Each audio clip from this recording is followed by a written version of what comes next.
So by this episode, you may be becoming just a little bit more comfortable with inflammatory anemia. And again, it's important to rule out the other stuff. So you got to be sure that there's not an iron deficiency state, but we'll get back to that a little bit. Of course, you want to rule out things like B12 deficiency, folate deficiency, hemolytic anemias. You want to be pretty sure you're not dealing with a bone marrow disease process or an aplastic anemia, and obviously not a genetic anemia like a sickle cell disease. And that all being said, I think the challenge comes back to it can be really difficult, at least for me, to know if sometimes there's a combination of an iron deficiency anemia with an inflammatory anemia. This is particularly true in inflammatory conditions where there is blood loss, so inflammatory bowel diseases, for instance, and others. I mean, back in the days before my time, bone marrow was used as a standard for diagnosing iron deficiency. So if you lacked iron in the bone marrow, that showed you did not have adequate iron stores. But we don't go to that for iron deficiency anemia, and we rarely go to it in inflammatory anemia diagnosis. It's invasive, it hurts, it can be subject to misinterpretation with the wrong pathologist. And I can't even imagine the cost of trying to diagnose inflammatory anemia with a bunch of bone marrows, because we're talking about a lot of people that have this very common problem. So what labs can we look at? Well, I already mentioned in the last episode serum ferritin. If it's very high, there is an inflammatory state. Now that does not rule out iron deficiency anemia, but the corollary to that is when you have a very low ferritin. And I would go back to my iron deficiency anemia lectures. If you have a low serum ferritin, you almost assuredly have iron deficiency. But again, you could have a high ferritin as an acute phase reactant and also have iron deficiency. So there's really no standard markers I can give you to say 100% it's this, that, or the other. But in general, iron deficiency has low MCV, right? Low mean corpuscular volume.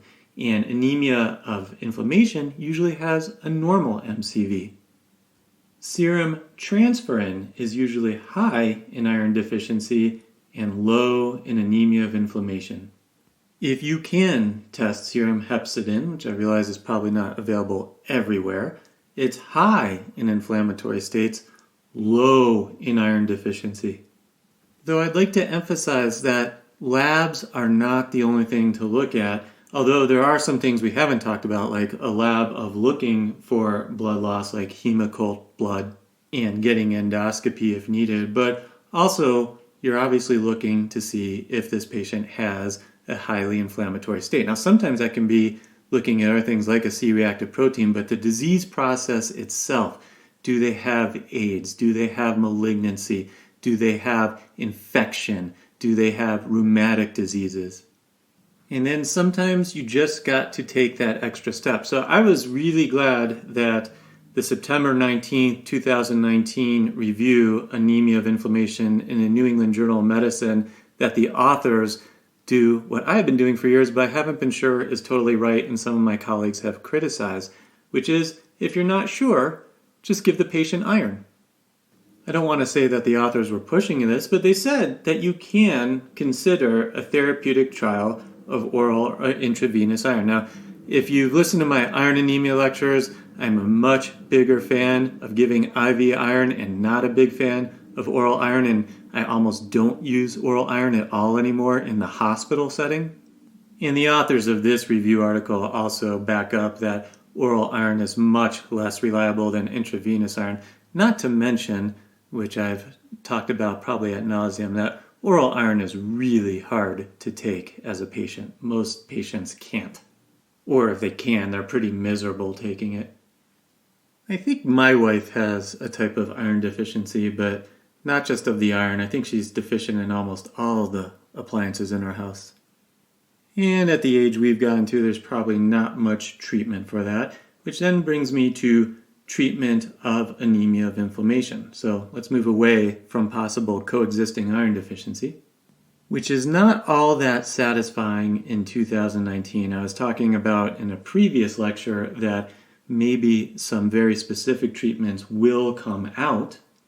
There are some folks working on hepcidin binding, but in general, what we're really stuck with for the most part is trying to target the inflammatory process, such as the infection, or trying to treat the autoimmune disease or malignancy. And if you can improve those disease processes, not only does your patient feel better, but it does tend to get rid of the anemia.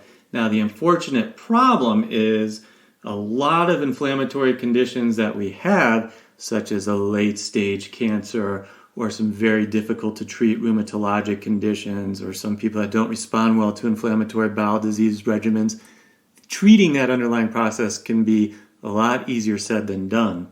But the data is there that if you can successfully treat an underlying inflammatory condition, so let's say you treat a rheumatoid arthritis patient with either an anti-interleukin 6 or an anti-TNF alpha therapy, often their hemoglobin improves within a matter of weeks. And this has been shown in a lot of things. So tuberculosis patients, after you treat them with the appropriate antimicrobials, after about 2 months, the majority will have significant improvements in their anemia. Sometimes it's not so obvious things that are causing inflammation, and all kinds of things cause inflammation. I mentioned obesity can be one thing, and that can be treated. And there are even some foods or diets, such as those that are very high in sugar, that do cause inflammation. Not too surprising, but we're learning more and more about this. And listen, we've known for a long time that there's some foods that can cause a lifetime of misery, like wedding cake. And the dietary interactions causing inflammation, I think, is an expanding field that we'll know a lot more about over the next years and decades. And listen, we don't know everything. I mean, there are a lot of flat earthers and anti-vaxxers out there that think anemia happens because of hemoglobins. But the real science is obviously much more complex. Getting on with the treatment of anemia of inflammation, there are some studies out there that are showing that erythropoietin derivatives, there's been different ones, darbepoetin and all kinds of other ones, that there has been some benefit in some studies, particularly if the anemia is severe.